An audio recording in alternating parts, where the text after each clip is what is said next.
Thank you. It's good to be back. Sometime I'm going to have to figure out how to take a few days off and not get exhausted from it, but to recover from taking a few days. True? That's kind of what we do. We make our vacations or our days off another project. Itinerary, plan. Sure feels good to be here. I can tell you that. So far, this is the best I have felt in recovering from this week. Awesome in God's presence. Well, got a good service for you today. All throughout the Bible, there are two greetings that are commonly used for God, whether it's Old Testament and God is speaking, or God's prophets are speaking, or God's chosen people are speaking, or God comes to earth as Jesus and speaks, or even the disciples after Jesus ascends. There are two main greetings. Do not fear. 366 times that appears in the Bible. Did you know that? From God. Do not fear. Right? And the other one is, peace be with you. Jesus will flop into a room after he's left the empty tomb, and the first thing he says is, do not fear, peace be with you. Right? So I say to you, peace be with you today. And at least for the next little bit of time, just give it all to God, because the peace that God and Jesus are talking about is not just you signing a ceasefire agreement for an hour that you're not going to think about bad things. It's a peace that rains down upon us from above, energizes that little divine spark within us, and fills us with this feeling. I don't know how you can do, what would you, contentment, perfect contentment. Everything will be well. It's all in God's hands. Those things I'm worried about and carrying around because I care, let God have a piece of those. God will give you peace about them. See how I did the peace thing there? That's pretty good. God will give you peace if you'll give him a piece of those, I tell you. And it won't be a peace that you can get anywhere else. Can't go buy it. There's not a book about it. Well, there is. There's one book about it. So let's just really think today about that peace. And what walls we might put up about that, what we're holding close, what we're having trouble letting go of, what we're like dwelling on or obsessing on, those things. Let's just give that to God today. At least for the next hour, let's practice what would happen if we surrendered all of that to God. Amen? So we'll be doing that throughout our service today. But first, Debbie's going to welcome us and offer some announcements. Good morning, everyone. It's good to see you here. It's been quite a week, and we got the rain we needed. That's great. Beautiful day out there. Every time we get a good rain after a long dry spell, I think of my dad. He was parts manager at International Harvester for 47 years, so he worked within the farming community, and he always called rains like that $1 million rain. Probably with inflation, it's more like $1 billion rain this time. So it was good for us to get that rain personally and in every way. Okay, before we get started, there is something else that happened this week that I wanted to bring forward that really touched me. It happened at actually two things at the Free Friday Market. The first thing is that two little boys take out time in their fun-packed days of riding bikes and doing things that little boys do to come and help at the Free Friday Market, and they really help. In fact, I don't have to do anything. They see someone coming down the alley, and they'd get out to that car, and what do you need? And they'd help them, and that was the first thing. And then the other thing that happened is a lady drove up in a truck I didn't recognize, and she motioned me over, and she said, what you're doing here is just wonderful. I just love it. I do a food stand down I'm at the carnival this week, and she says, I'm from Texas. And she said, I want to make a donation to your church. I said, oh no, this is all free. And she said, that's not what I mean. She said, the way I tithe to God is when I am traveling with the carnival and stuff like this, I find some organization or church in these small communities that give back to the community, that help families. So I want to make a donation to your church for that. And I said, okay. And so she said, let me go park my truck, and she came back. She gave us $150 to work in our ministries for families, and so it was very touched by that. Mm-hmm. So God works in wonderful ways. Okay, we got a few birthdays. Joellen Watkins' birthday is tomorrow, and Lori High Scott's is the 13th, and Sean and Jessica Van Osdal celebrate an anniversary on the 15th. Are there any other birthdays or anniversaries you'd like to bring forward? Nope. Okay. Go on to announcements, which I have basically none, except help support the ministries of the Blessing Alley, the Blessing Box, the Free Friday Market, and that's all I have. Any other announcements? Kevin. Here. Here.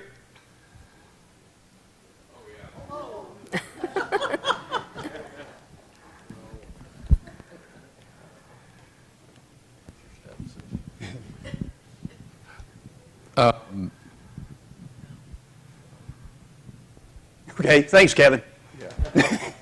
I thought it was on. No? Did the green light stay on?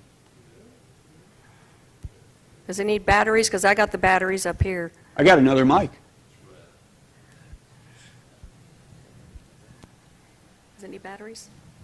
I think there's, I took them because I was... yeah, right here. Check, check. So just a little addition to in the alley, Blessing Alley, we had trouble with the Blessing Box and the mud.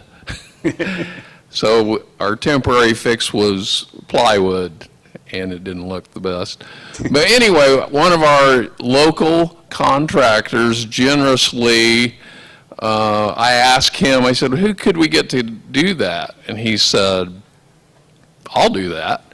So he did he poured a concrete little, I don't know, 5-foot sidewalk from the alley to the box. But he wanted to remain anonymous, and he did it for free. So, It's wonderful. yeah.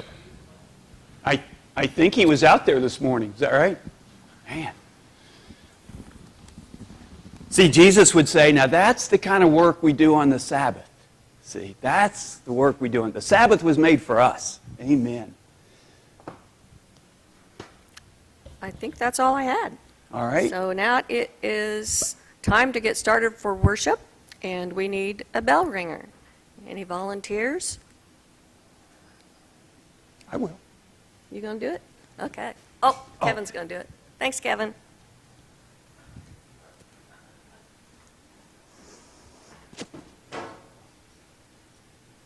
We're ready. Bring it, bring it. Amen. I feel better now.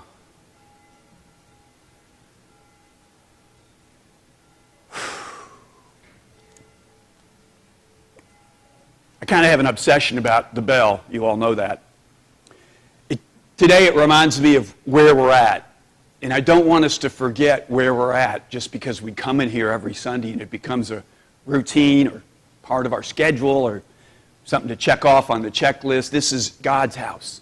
This was constructed by your predecessors from this community to be a house of the Lord, so that people like us, when we started following God, started following Jesus, would have a home, you see, a home for God, for only God, so that when we come in here, we know we are God's children. That's what this room is for. It's really the only purpose it has is for us to know that it's a sanctuary for us from the world to come into God's arms. Now, you can do that anywhere.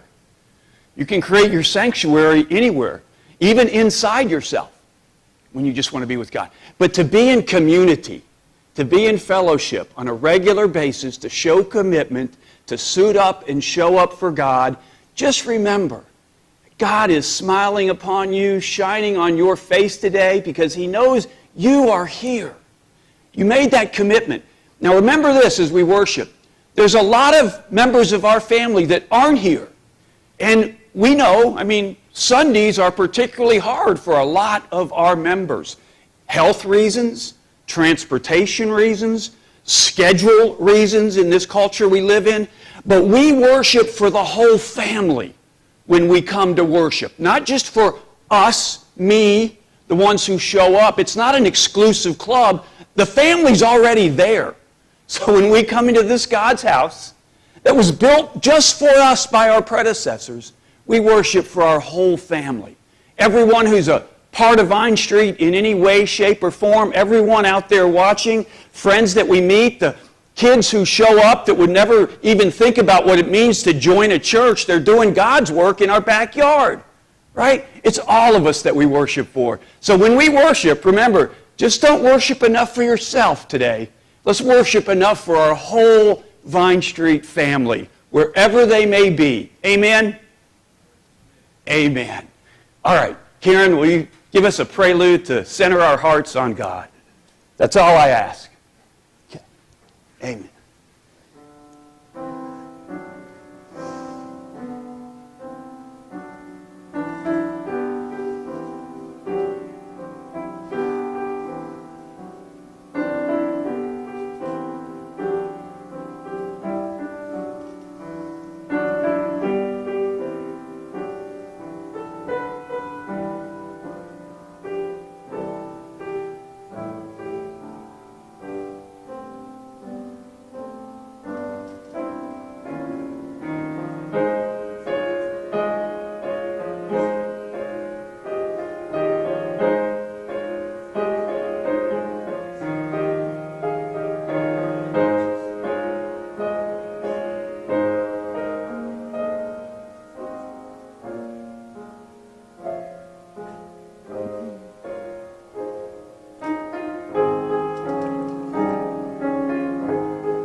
Amen.